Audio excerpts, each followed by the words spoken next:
চৰ্মময়ী দন্ত পাশে বান্ধিবি ৰগনে আজুৰি আজুৰি তাক টালি ল সন্ধানে তবু তাক যতনে তুলিবে পাৰিল যাই পাছে উৎসুকে কৃষ্ণ দিল এই ৰাম তাৰ কথা শুনি হাকি কমল নয়নে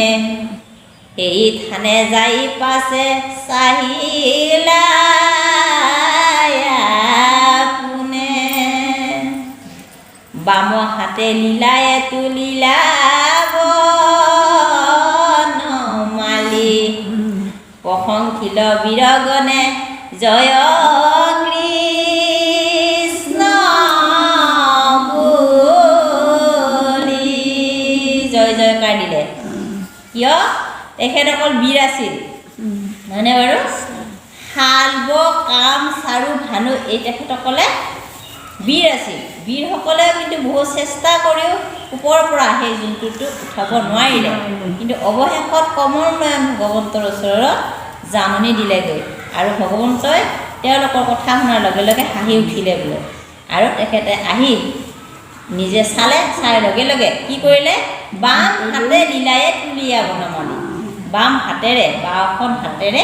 তেখেতে তুলি দেখুৱালে আৰু বীৰসকলে তেখেতক ধন্যবাদ জ্ঞাপন কৰিলে জয় জয়কাৰ কৰিলে শ্ৰীকৃষ্ণ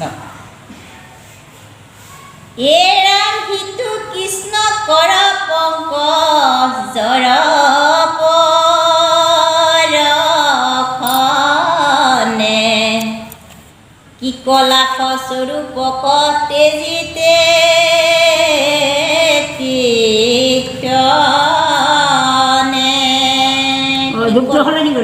কি ক্লাস কি কলাশ মানে তাৰ অৰ্থটো নাজানো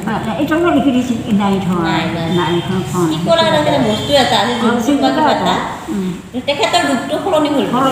কি কলাশ স্বৰূপক তেজিতে তীক্ষণে তেতিয়াই ভগৱন্তৰ যিহেতু চৰণৰ হাতৰ স্পৰ্শ পালে পোৱাৰ লগে লগে তেওঁৰ ৰূপটো সলনি হৈ গ'ল আৰু সেই জন্মটোৰ পৰা তেওঁ হাত সাৰি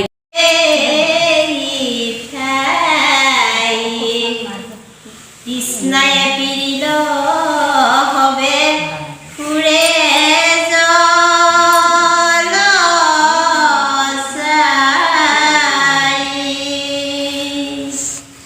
কূপ এক পাইল তাত চাৱে নাই পৰি আছে জন্তু এক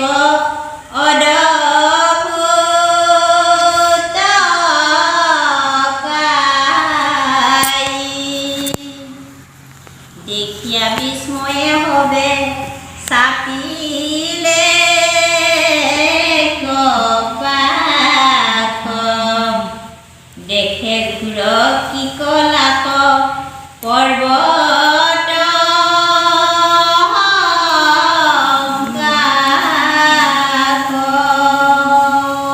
কৃষ্ণ ব্যাসৌদ বদতি শুনি পৰীক্ষিত ব্যাসৰ পুত্ৰ সুতে শ্ৰীকৃষ্ণৰ পৰীক্ষিতৰ আগত কৈ আছে শ্ৰীকৃষ্ণৰ চৰিত্ৰৰ বিষয়ে এদিনাখন কি হ'ল বোলে যদুবংশসকলে কুমাৰসকলে তেখেতসকলে উপবনৰ ক্ৰিয়া কৰিবৰ কাৰণে আনন্দ মনেৰে গুচি গ'ল লগত কোন আছে বোলে শাল্ব কাম চাৰু ভানু বদক প্ৰমুখ্যে হৈ গৈছে তেখেতসকলক লগ লৈ একেলগে কুমাৰসকলে ক্ৰিয়া কৰিবৰ কাৰণে উপবনত গুচি গ'ল এনেকৈ ক্ৰিয়া কৰি ঘূৰি ফুৰোঁতে কি হ'ল তেখেতসকলৰ পিয়া লাগিল তৃষ্ণা লাগিল আৰু পিহা লগাৰ কাৰণে তেখেতসকলে চাৰিওফালে চালে কোনফালে জাল আছে নেকি পানী আছে নেকি আৰু চাই দেখিলে